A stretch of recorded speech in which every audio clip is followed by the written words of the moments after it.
So today's speaker is Rusty Heckaman of the Kentucky Department for Libraries and Archives.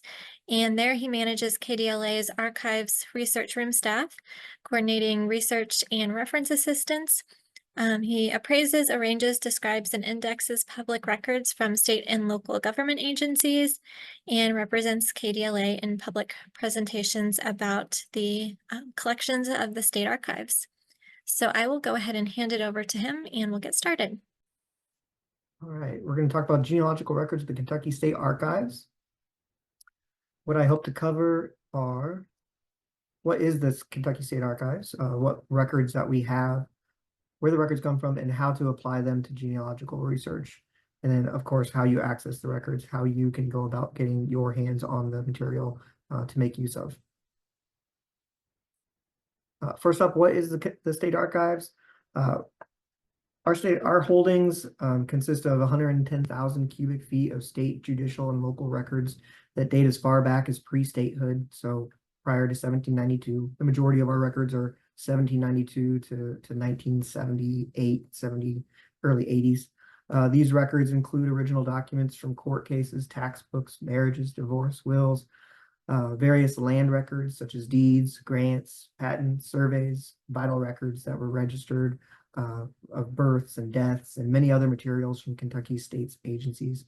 That is where our records are generated from, the government of Kentucky, whether that be local agencies from the courts, the county courts, or judicial courts, or the agencies themselves. Our audience includes primarily genealogists like yourselves, as well as academics that are conducting research, authors, journalists, general interest for history, and then because of our collection of judicial records, lawyers, and court interest judges. What we are is a collection of records created by the state or representatives of the state. What we're not a library, so I'm going to talk very briefly about differences between library and archive. So if you ever do have the opportunity to take advantage of our resources, you kind of know what to expect in terms of working in an archive as opposed to a library. We do not collect records of individuals, businesses, or institutions. So if you're looking for something along the lines of a private collection of a person, a manuscript collection, or church records of that nature that fall outside of government, that's going to be with another repository in Kentucky, somewhere like the Kentucky Historical Society, or in the many universities across the state, University of Kentucky, for example. Archives versus library, there are kind of some categories that we can draw comparisons between the two of us. Primarily, for example, the material that is collected in an archive is mostly going to be unpublished. Primary sources, it's going to be rare, unique, and fragile, as opposed to a library that you're often going to find published materials, for example, obviously books, magazines, that are more widely available and accessible. Our records are typically organized by the provenance or who originally created them. That's going to be important. I'll talk about that with our collections. If you're conducting research in our material, knowing the provenance or having an idea of who created an item is going to be very important in your success rate in finding that item. Library is obviously more structured around the subject of the material that's published. The description of our records is done at different levels, a collection being the largest, and then kind of a hierarchy underneath that collection that includes levels such as series, sub-series, files, and items. Rarely, especially in our collection, will you find descriptions down to the item level. Most of our description is going to be at the series or sub-series level. Libraries, as opposed, are described down to the item level. Each individual book has its own description. And access to our collections is we attempt to promote that through finding aids and other discovery resources like the handout that you'll have today, which is one of many that are on our website, as well as some inventories that attempt to give you a picture of what the scope of our collections are. To actually access them, you typically have to do so in person. We don't obviously circulate any of our records. So what records do we have at the Kentucky State Archives? You can really divide them up into three categories that you see described here.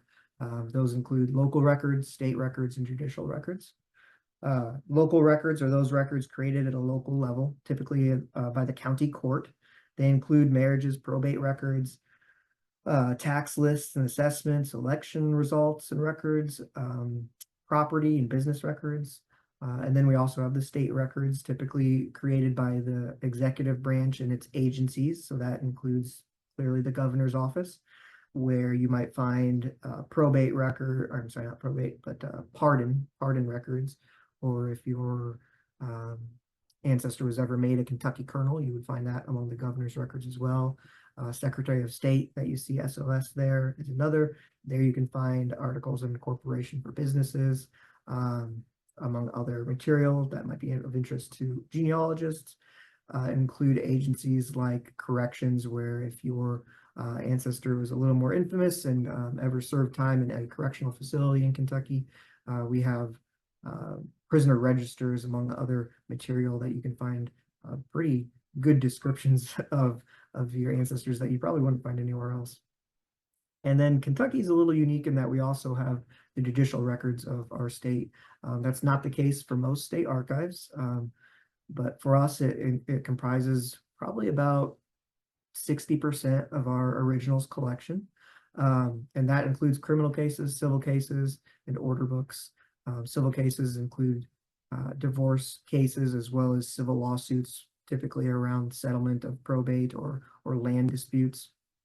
And those are incredibly useful, kind of a hidden treasure for genealogists, because unlike the local records, which you probably are more familiar with, where you can get the facts and figures of your past, the judicial records really give you unique insights into the individuals themselves through their written testimonies and depositions from these cases. You can get a better idea of their character, the family dynamics, and relationships between people.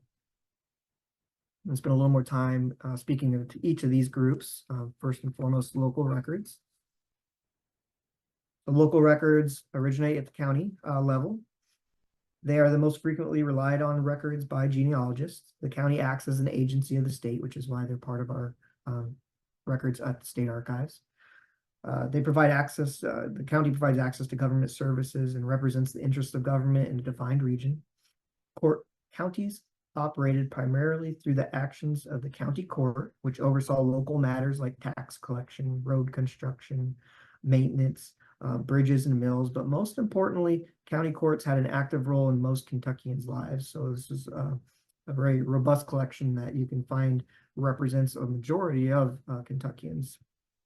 The county court was where individuals had to go to have a marriage license issued or certified, to complete a deed transaction, to file a will or probate an estate, to register their business, to seek welfare or support for those afflicted with mental or physical ailments. Originally a part of Virginia, the geographic region that is now recognized as Kentucky was a part of Fincastle County upon that county's creation in 1772. Fincastle County was subdivided into Montgomery, Washington, and Kentucky counties in 1776. Kentucky County being the one that comprised pretty much the boundaries of what we recognize as the Commonwealth now. Kentucky County was further subdivided in 1780 to include Lincoln, Jefferson, and Fayette counties. Nelson County was added in 84. Bourbon, Madison, Mercer in 85, and Woodford and Mason in 88. These 9 counties formed the basis of the state that was recognized in 1792. They were further subdivided over the next 60 years, or I'm sorry, over the next 30 years into 60 more counties, adding another 40 on top of that to bring the total to 100 in the next 30 years. So in the first 60 years of statehood, the county count went up by 91. By 1900, it reached 119, and it wouldn't be complete until the final addition of McCreary County in 1912. Though 37th in size, Kentucky has the third most counties of any state. The reason I bring this up, and it's kind of illustrated here on the map, the proliferation of county creation in Kentucky was so great that it even confused map makers. In this example from 1829, they've misplaced Graves, Callaway, and McCracken counties. But it's really important for you to know when you're conducting genealogical research in Kentucky what county existed in what time and what geographic region it comprised of, because it might not match the modern boundaries that we know of today. And knowing the parent counties is also important, because these are going to be the creators of the records that you're going to be searching. And our records are, again, organized by their creator. There are not databases or sources that we have in which you can conduct a surname search to see all the records that exist across the state or even the county. Instead, records are organized by their creation and function. For example, Lincoln County marriage records would be a source that you would have to search. Fayette County deeds would be a second source. Bourbon County wills. So within each county, there are then subseries and subcategories. Traditionally, these local records are kept and preserved at the courthouses throughout the state. However, the state archives maintains access copies of these records, primarily on microfilm. For most counties, the majority, I think there's 7 holdouts. And we kind of act as a single source from which you can conduct statewide research. In addition to access to all those local records, you can find various state records in our collection. This organizational structure you see here is kind of complicated. The basic overview of state executive branch is the governor's at top. Underneath the governor, we have our various state agencies or cabinets, and then within each cabinet are departments. Also, these also include various commissions and councils. So clearly the organization is much more elaborate than this, but if you have an idea of what agency may have been responsible for creating a given record, it will really help you target a particular collection and vastly improve your odds of discovery. Examples, again, things like corrections that created records pertaining to the confinement of individuals in Kentucky's prisons. Our third category are judicial records. Kentucky inherited much of its original court structure from Virginia, who had presided over courts in the region until Kentucky was granted statehood in 1792. The original structure carried over to Kentucky's first courts as formed by the first Constitution. However, new constitutions later reformed the courts. We're actually under our 4th Constitution now. There have been 4 total constitutions. Kentucky, each with its own unique take on the judicial system. During this time, there's also been judicial restructuring by act of the General Assembly and federal involvement when district courts kind of came into the region. All this to say that Kentucky's court records are complicated. Even knowing the name of the court and its jurisdiction for a given time can be challenging, particularly, and to avoid going down the rabbit hole of Kentucky's court history, I want to kind of point your attention to Kentucky circuit courts. So these were established in 1803. So while they don't go to original statehood in 1792, in most cases, they inherited the case files and records created from courts prior to their existence. And they are kind of a good source to start any kind of judicial record searches. Again, these circuit courts were assigned to each county. So there's 120 of them across Kentucky. So knowing the county again, but knowing that it falls within the jurisdiction of the judicial branch as opposed to the local county branch. So what does all this mean? Why am I kind of belaboring these points about context and creation of records? I've got an example here to illustrate its importance. And this is applies to vital records. So beginning in 1852, this is the earliest date at which you can hope to find any kind of death or birth record in Kentucky. At this time, the state called upon clergymen, physicians, surgeons, and midwives to keep a registry of births and deaths at which they have professionally attended, and to deposit these registries with the county clerk. Clerks were instructed to make kind of a single list out of the various lists given into their custody of the births, marriages, and deaths that had occurred in their county.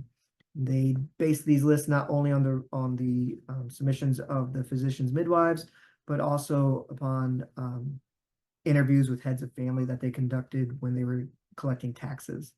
Upon completion, the clerk submitted this information to the state auditor, who in his first report on the registration law to the state assembly noted that although there are many imperfections and some very gross negligence, altogether the enterprise has been eminently successful. In all cases, the assessor had to depend on the memory of the head of family or the memory of various physicians who were not doing the reports very regularly, typically once a year at the end of the year. So you can see the challenges of collecting accurate information. Knowing the background of the creation of these records helps you understand where to search for them. It also helps you understand the context of the material that you're searching. So even though a record might have existed from 1852, its accuracy or comprehensive coverage of Kentuckians leaves a lot to be wanted. So within the three categories of records, I've highlighted some specific record types that I'm going to be showing examples of. This is not comprehensive of all of our collections, but gives you an idea of some of the more frequently used material. I want to stick with the vital records that I've used an example already. These are, even though they're collected at the local level because they're submitted to the state auditor, a state record. And vital records, probably most of us are familiar with, are essential and often foundational for genealogical research. Over time, they increased in value. So they started collection in 1852. There's various gaps in coverage up until about 1910. Typically, we have them for each county, 1852 to around 1860, and then nothing until 1874 to 78, and then nothing in the 1880s, and then sporadic coverage depending on county in the 1890s and 1900s. There are inventories on our website that detail that, so if they're interested in a specific county, you can find that information. Over time, from that 1852 range to the 1900s, they added more and more information, including occupation of the individuals, parents' birth locations, so really valuable information for genealogists. Where available, they're just that, they're invaluable. But the scarcity of them makes finding your material elusive and challenging. Knowing the history of the record's creation going in will help you understand the potential gaps that exist in the years documented. It also gives you historical context and a better perspective of the record itself and an appreciation of the insights that you can gather outside of the straightforward facts that it captures. In the course of documentation of its contents, the creators, typically the clerks, left information that you can see and gain an appreciation of the personality of that individual, as well as kind of insights into the community itself. This example from Lincoln County is of a birth registration. So one thing I should point out, most of the early birth records and death records are going to be just that, a registration list like you see here. It's not going to be a birth certificate or a death certificate. Those didn't really come into use or standardized to that extent until the 19-teens. In this example is from Lincoln County. You can see that there is missing information. So they captured what information they could, but there's going to be gaps in that. And you also see notes left by the clerk. In this case, date forgotten by father. I just always find that amusing. I don't know that my wife would find that as amusing in our modern culture today. Another example that I have here is of a death registration book from Carter County. This is from 1853. It is a death registry, so you can find causes of death here. Most causes are going to actually be attributed to symptoms as opposed to the underlying disease itself. So you can see want of breath as a cause of death, or flux, probably flu. Reference to symptoms often rather than the underlying disease. Another comment left by this clerk was, they assume it's the husband's death, that the wife was glad. So might give you insight into the dynamics of that family. As noted, this information grew and grew until it became more standardized on our more recognizable death certificates, like you see here. This one from 1927. The registries had been evolving to capture more and more information. These would not become standardized in Kentucky until 1911. This is an example just pulled from, I think it's Carter County as well. And it's of a gentleman by the name of Chas Campbell Brooks, who lived in Olive Hill and died on August 2nd, 1927. Of course, you can find further information about his parents, his spouse, his cause of death, etc. Other examples of local records I've got laid out here are typically found within the order books. If you're not familiar with order books, they exist for any kind of court. So the two that I'll be showing are from the county court, and the circuit court. The county court had jurisdiction, as mentioned earlier, of kind of local affairs, administration of the welfare of the citizens of a given county. Within them, you can glean a lot of information about familial relationships.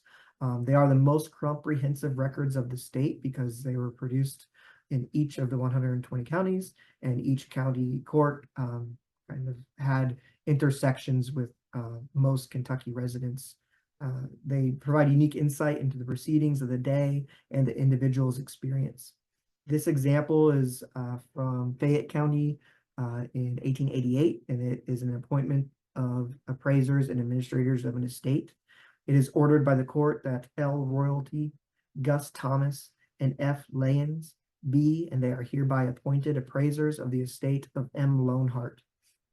This gives you information about the death of Mr. Lonehart and the names of the administrators of his estate that you can then conduct further research into other records like executor bonds, estate settlements, will books, etc. Other examples found in order books include guardianship. County courts presided over matters of welfare of its region citizens, and this included assignments of guardians in the case of a parent's death. From these examples, you can find names of children, their parents, their assigned guardians. It also shows relationships between the children, the parents, as well as siblings, and the name of the guardian, who then you can conduct search with into guardian bond books or guardian lists. In this example, it notes that it is ordered that J.W. Rhodes be and is hereby appointed guardian of Daniel and Lucy DeFunes.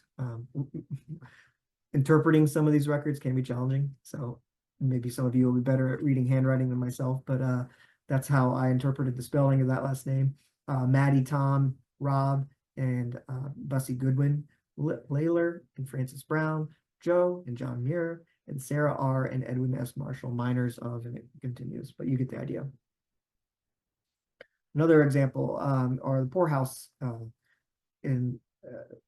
This kind of falls into the same category of welfare of citizens. What's unique about this is, as opposed to many other records like tax records or deed records that you'll find, your ancestors, if your ancestors were not of a certain stature where they own property or were paying taxes, you could still find them represented in the historical record in cases like this where they were prescribed to the poorhouse or maybe another facility of the county. In this example, it's on the motion of Frauschy, the mayor. It is ordered by the court that Charlotte Moore be, and she is hereby admitted to the county poorhouse of the city of Lexington. And there's another example beneath that about David Almond similarly being admitted to the county poorhouse. We kind of touched on this example with the first one, but again, the county courts had jurisdiction over probate. Whereas today you can find probate case files kind of grouped nicely together. In the past, you would have to kind of piece them together from various sources, including the order books, will books, estate settlement books, estate inventory books, executor, administrator bond books, guardianship books, etc., etc. But the order books kind of served as a primary source that you could start that research. This is another example of that. Mary Thompson, this estate came into court and was appointed administrator of the estate of John P. Thompson. From this one, you can kind of make the assumption that Mary was likely a spouse or perhaps a sibling of Mr. Thompson. And it also gives them the name of the administrator to conduct searches into some of those other sources. Another example of a record are naturalizations. This is a unique example, though, because not only does it fall within local records, they can also be found in judicial records. Naturalization could be conducted under any court of law in Kentucky. It didn't fall within the jurisdiction of one or the other. Any court that you could get to, that is where you could kind of start the process of becoming naturalized. Naturalization records are unique, and they are hugely valuable where available because of the plethora of information that can be found. They can be hard to find, though, because it's not specific to what county or court or circuit court that they had to go to. This example shows Charles Marino from Harlan County. He was a miner, not a young man. He was a miner working in a mine. He's a father of 7, an Italian immigrant whose family has gone on to succeed in the United States and recently returned to Kentucky seeking this record to give them a more complete narrative of their past. Local records, you typically have to navigate through indexes that are available in the front or back of the volumes of books. I've mostly used examples here of order books, but I've made reference to other books. Most of those books, deed books, marriage books, order books, and several others will have their own individual indexes. These indexes are specific to those record types. They don't kind of go across the entire county, unfortunately. Indexes do occasionally cross multiple volumes, but sometimes they're specific to just a specific year span. Indexes are not comprehensive. There's obviously gaps. Books are kept by year and entries are typically chronological. So where there are gaps, if you at least have an idea of when an event took place, you can still navigate the record and hope to find it in the absence of an index because, unfortunately, not all the records are indexed. Judicial records I want to talk a little bit more about. Very much like the county court records, they provide a lot of the same advantages in terms of demonstrating relationships between people, but unlike the county court records that are limited to the facts and information that they collect in their abbreviated notations, the circuit court case has case files that are much more elaborate. Case files can contain more detailed and interesting information. Among the cases, you can discover rich details about the people involved, details that can confirm otherwise unknown facts, or that can embellish and give you perspective on the lives that would otherwise be unavailable. They include stories of our past as told by those who experienced it. They're firsthand accounts of relationships, and they give that insight into the life of your Kentucky ancestor. A lot of times that insight's going to be found in depositions or testimony, such as this one. This is a deposition of Henry Boston, I believe in a divorce case. Yeah, it's Minerva Coleman versus William Coleman. So I think that's a divorce case from 1881. Henry notes that he has lived in Wayne County, Kentucky for 23 years. He's acquainted with the defendant in this action. Having known him for 20 years, it gives you an idea of the defendant and how long they've also resided in a place. I know his wife abandoned him over a year ago without any fault on his part, as I know. These are obviously prejudiced in certain cases, so it gives you insight into that character, but not always to be entirely trusted. Another example of a divorce deposition here is John Rice, age 28 years. I've lived in Wayne County and I'm a farmer by occupation. He's acquainted with the parties of the above mentioned suit. The plaintiff to such as my sister, and having known the defendant ever since he was a child for 15 years or more. He thinks that they married in the year 1875, so it gives you kind of a head start into finding their marriage record if you didn't otherwise know. They lived together as husband and wife for about 3 years. So also gives you insight into the relationship between the two parties. Like the navigation of the local records, navigation for judicial records is much the same. Typically going to rely upon indexes that are available in the front or back of the circuit court order books or case file indexes where they exist. Indexes across multiple volumes are produced in some counties, such as Fayette. They're not comprehensive. Books are kept by year and entries are chronological. So again, you can attempt to navigate these records in the absence of an index to find a divorce case or Commonwealth, a criminal case. Any Commonwealth cases, you would have to navigate solely by defendant because the plaintiff is always going to be the Commonwealth. So you can't really search by the plaintiff in those cases. This again gets into navigating the civil cases. Civil case indexes are cross-indexed by plaintiff and defendant. So a little bit easier to navigate than a criminal index, which is only by defendant. Their availability varies by county and year. In some cases, we've been adding these to a judicial index, a digital version that's available for use in the research room. They will reference a case number or a box number or a drawer number. So because of Kentucky's judicial history, there wasn't a standardized organization of records until 1978. Prior to that time, each county kind of went about organizing the records in their own fashion, and that might have been by attributing a case number to a given file or by just grouping everything together in a box or a drawer. Access very much depends on the county and the year that you're looking in. Access is provided at KDLA, of course. So our research room is where you typically come to access records. We attempt to promote the records that we have through material on our website, where you can find things like our research guides, records inventories, information about the counties and the years they were formed. Also information about counties such as various disasters that took place. Typically, the most common examples are fires that occurred in the 1860s as a result of the Civil War and various invasions. You can also find information about online ordering here. So if you're ever not able to visit us in person, that's an option that you can pursue.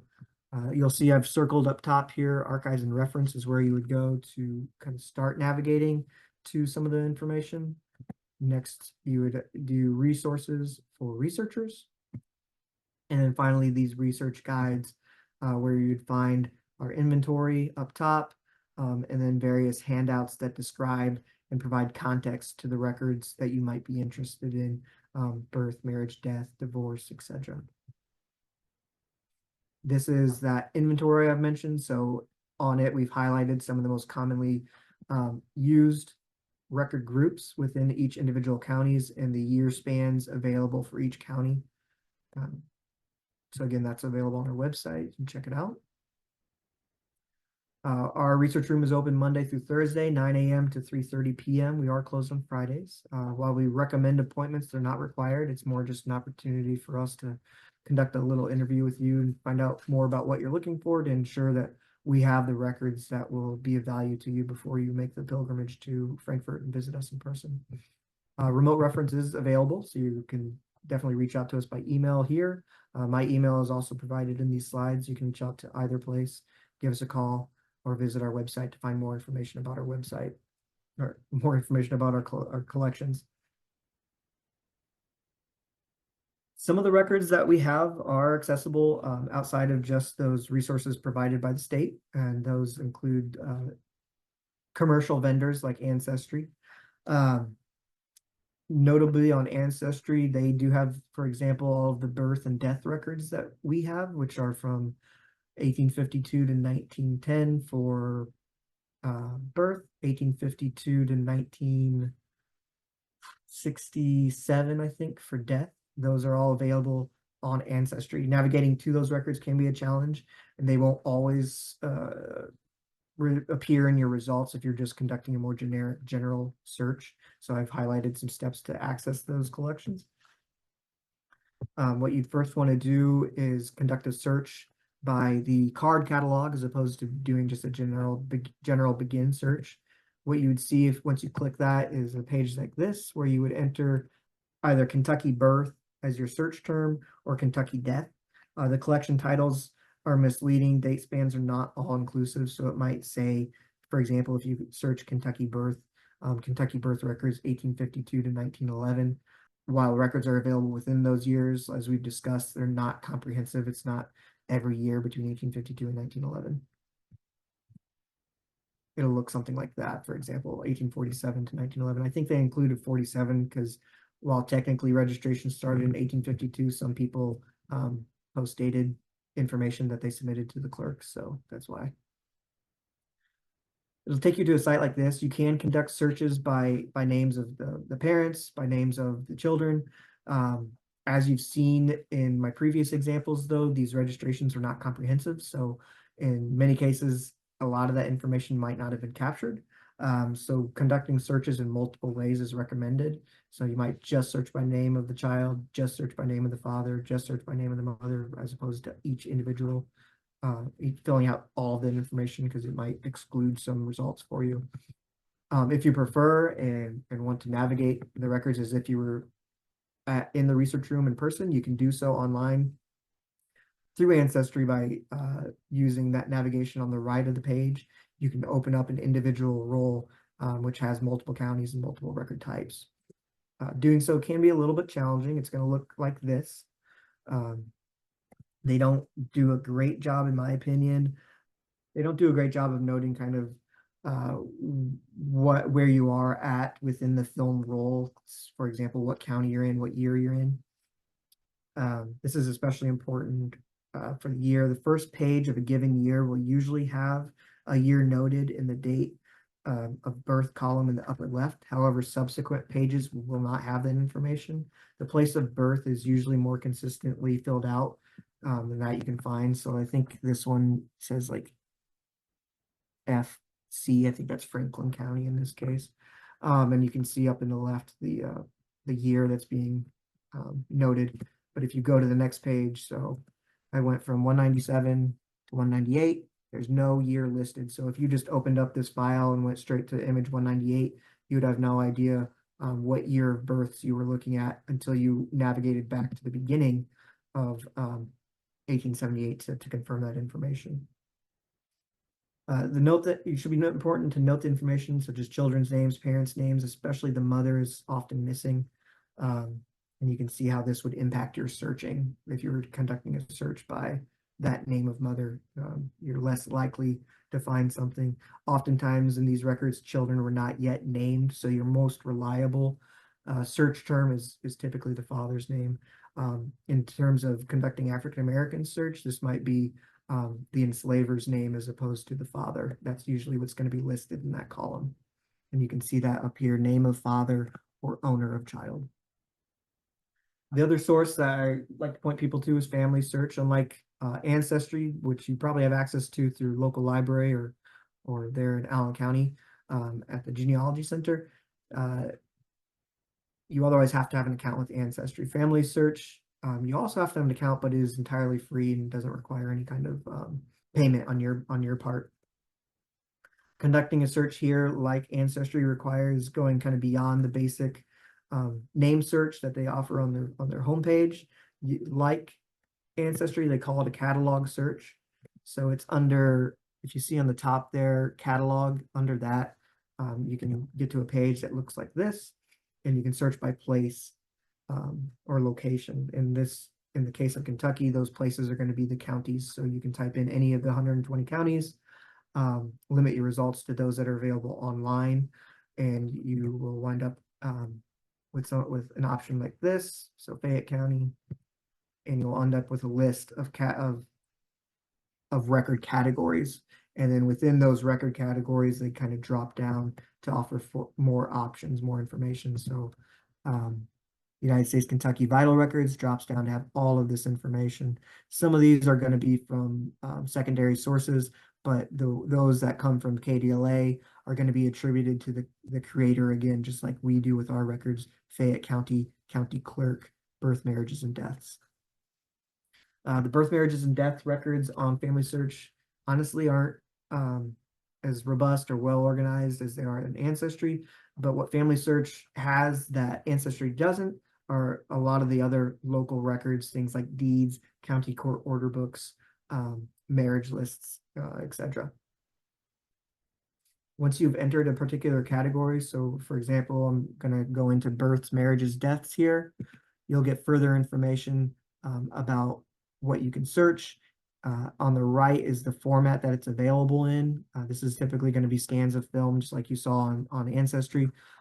If it does have the second icon, the little magnifying glass, it means those have been indexed by Family Search, and you can click on that to do a keyword search as opposed to having to navigate through it on your own. If you go into it and want to see the film, it's going to look like this. They do a little bit better job of capturing the title pages, so you kind of see them in the black with a little information on them. Those are going to be kind of breaks in the information where they split between years or counties even. So that's some information about the state archives. I think I've finished and with enough time to answer questions. If anybody has them, I'm happy to answer. Can your catalog be searched online, or can any of your records be searched remotely? The remote access is kind of there, what I pointed out with third-party vendors, places like Family Search or Ancestry. We do have a library catalog, but that's going to primarily be state publications, not typically that useful for genealogy. There's some things within there, but the actual original primary source documentation that you're looking for, you can access what is available online through Family Search or Ancestry, or else from our website, you can see inventories to see what we have, but actual access has to be done on site. Somebody's wondering about records for Newport, Kentucky in the late 1700s to early 1800s, so wondering if you have anything specific for Campbell County during that time.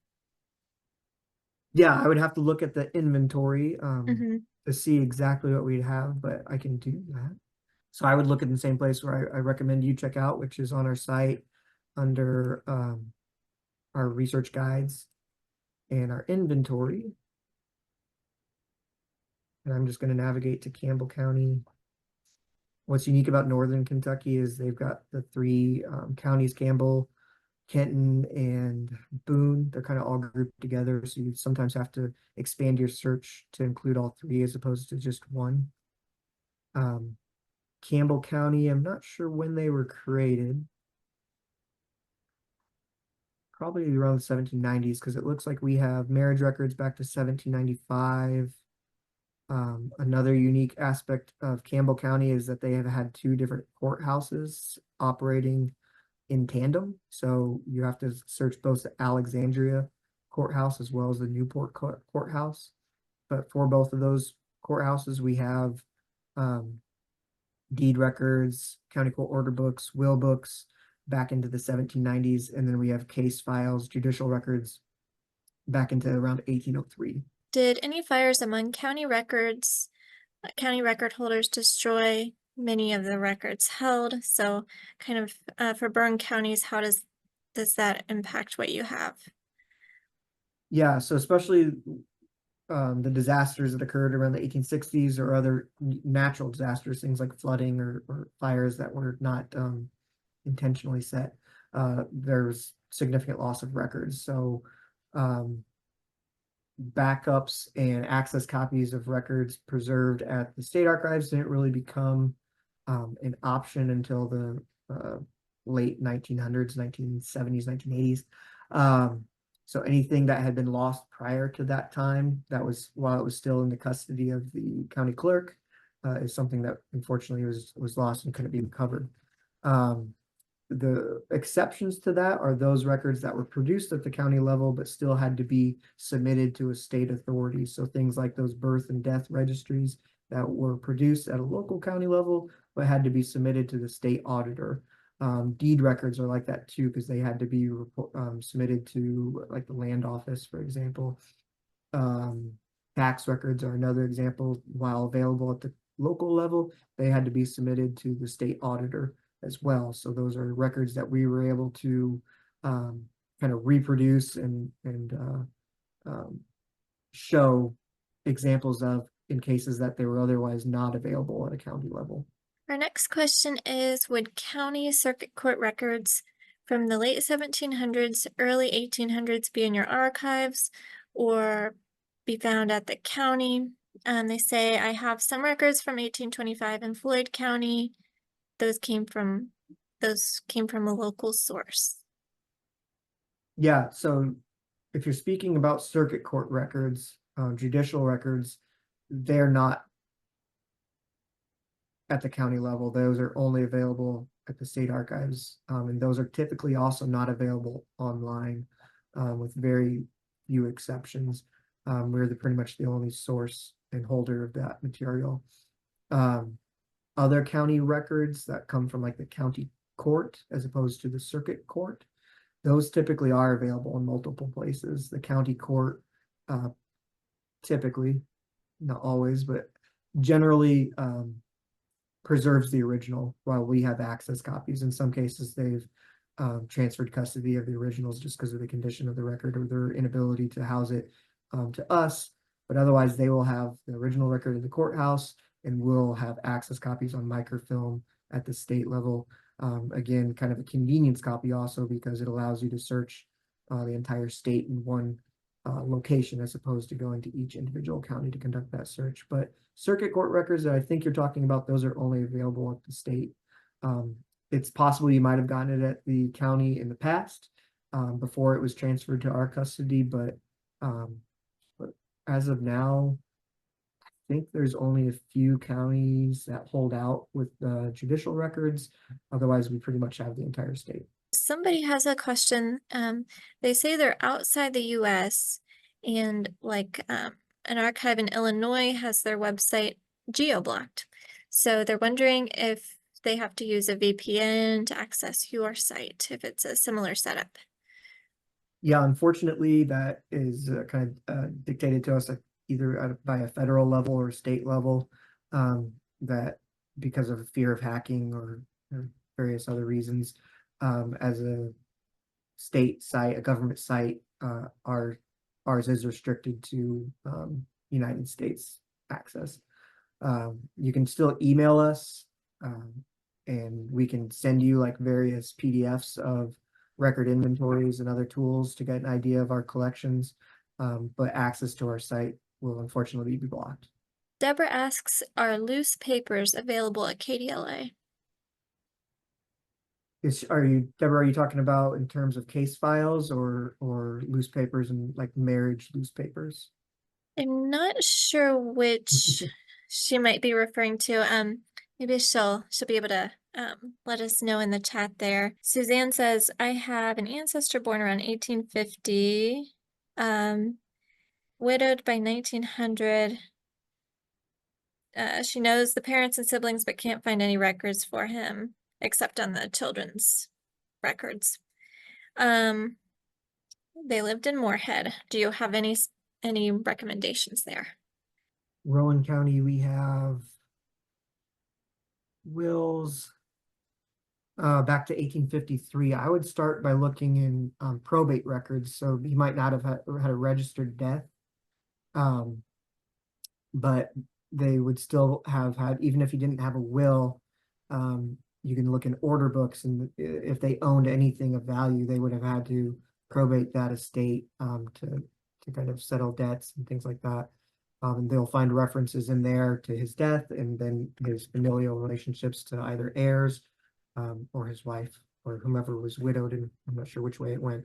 But that would be a good place to start in the absence of death records. That's usually what I recommend, is going into the probate material. You can also look at tax books this doesn't sound like you exactly know when he died, so you can look at tax books for each year and kind of see each year that they paid taxes under his name as head of house. And then whatever year he's absent, you can kind of start making assumptions about that being a good year to start looking for probate records, because that's probably when around he died. Another option, especially if he didn't have a will, are deed records. Deeds, transfer of property. So if they owned any property and it wasn't recorded in a will that property was going to an heir or a spouse, there has to be a deed transaction. If it was recorded in a will, there's not a deed, but otherwise there has to be a deed transaction of that, a deed of that transaction. So Deborah's question about loose papers, she says loose papers for case files, probate cases, for example. Yeah,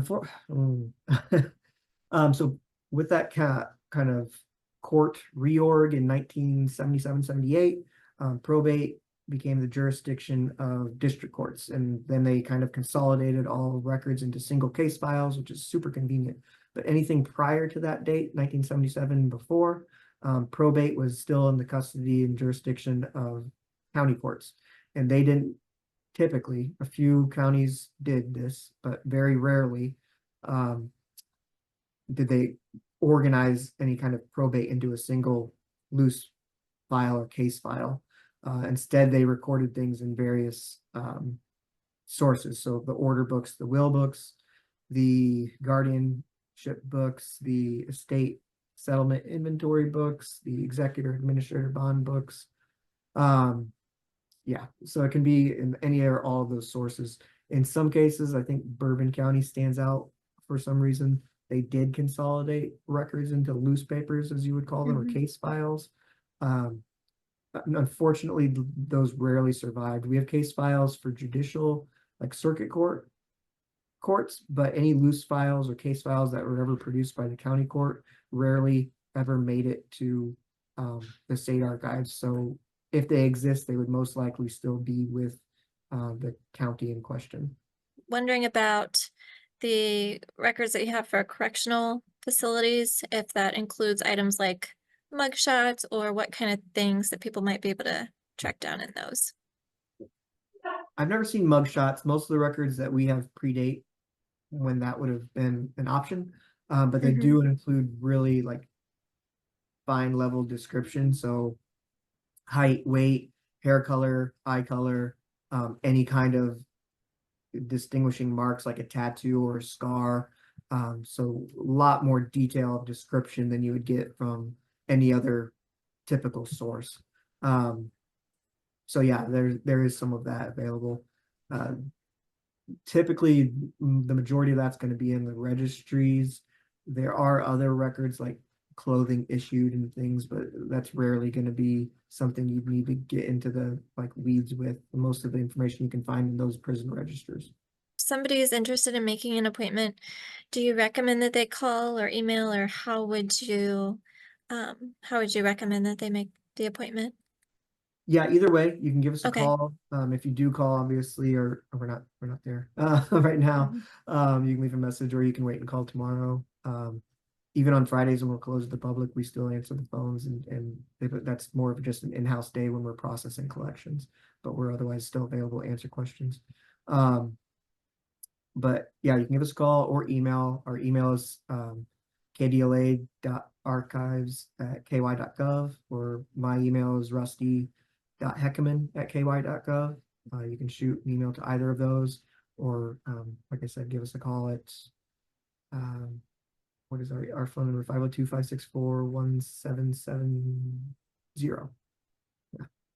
Sounds good. Thank you. Yeah, thank you. Um, I just wanted to mention that if anybody would like a copy of the chat, or if you have any questions that come up after the program, please feel free to send us an email at genealogy@acpl.info. So that is in the chat. And thank you so much, Rusty, for presenting this evening. We really appreciate your time. And thank you to everybody for attending. Have a good night. Bye.